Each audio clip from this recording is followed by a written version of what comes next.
Hello and welcome to another episode of Flower Breeding. In this episode, we'll talk about the history of the seed company, Vilmorin and Renault, a company that's existed for more than 200 years. Founded by Philippe Victoire Vilmorin, born 1746, died 1804.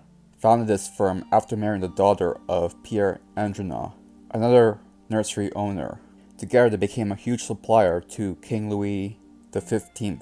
Mr. Vilmorin was an interesting figure, a Renaissance man who was both a seed salesman and a doctor. During the French Revolution, Philippe took his hunting lodge and turned it into an arboretum in order to avoid being killed during the French Revolution, which would have happened due to his association with the royal house at that time. His son Louis Vilmorin later took over his business and did a great many breeding projects using sugar beet within that arboretum. His son took over and did a lot of wheat breeding as well.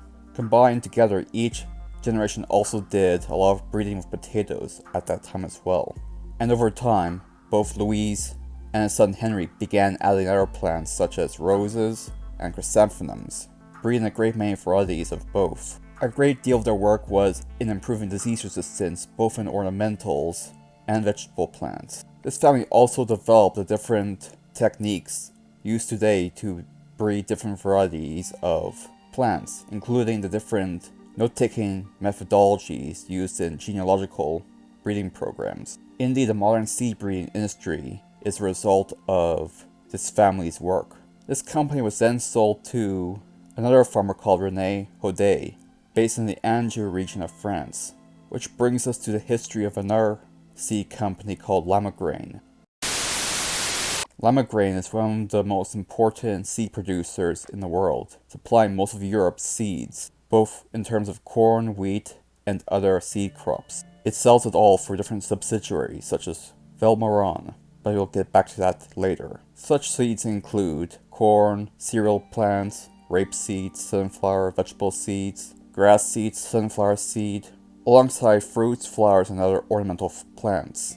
The company began during Nazi occupation of France during World War II. In 1942, a co-op of various farmers joined hands to produce an organization to produce and distribute seeds, initially known as Coopérative de Production de Vente de Semences, Selectionniste de Massif Central, and yes, that's a full title.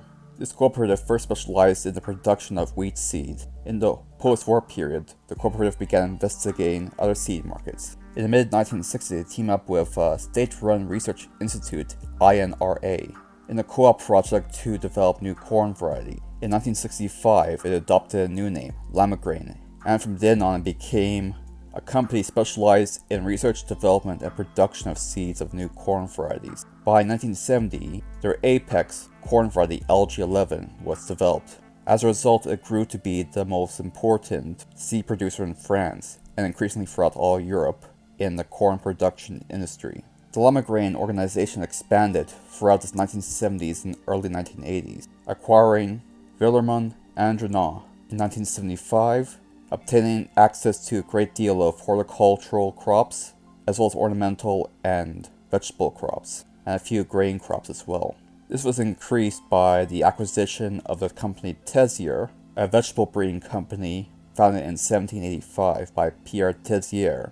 Through the acquisition of these two companies, it began expanding into North America, establishing corn research facilities within the United States in 1979. This expansion was further extended by the purchase of Ferry Morse, another seed company formed in 1930 by the merger of two seed companies called DM Ferry and CC Morse. Back in Europe, it continued to set up new grain mills and create new biotech laboratories, and create a partial merger between the University of Claremont and itself in 1986. Claire created a new marketing firm called Oxidus to sell the various seeds produced by its acquired company. All these subsidiaries were later merged into one subsidiary called Vilmorin and C. In the 1990s, it acquired more companies such as Nicker Swan, an Anglo-Dutch company, which became the prominent seed company of the Netherlands and the United Kingdom. It was also a wheat company, and its company is basically incorporated into the large super subsidiary, and to this day remains the mainstay company for most seeds within Europe. As mentioned before, the merger of many different businesses into the Vilmorin subsidiary became the major boon for Limagrain Incorporated. And from then on, these two seed companies were merged together as they were one. But Limagrain didn't stop there. If you remember Sutton's, through a deal, 25% of Trago was purchased by Limagrain. Trago is an Australian seed company. Likewise, it purchased 25% of Sutton's as well.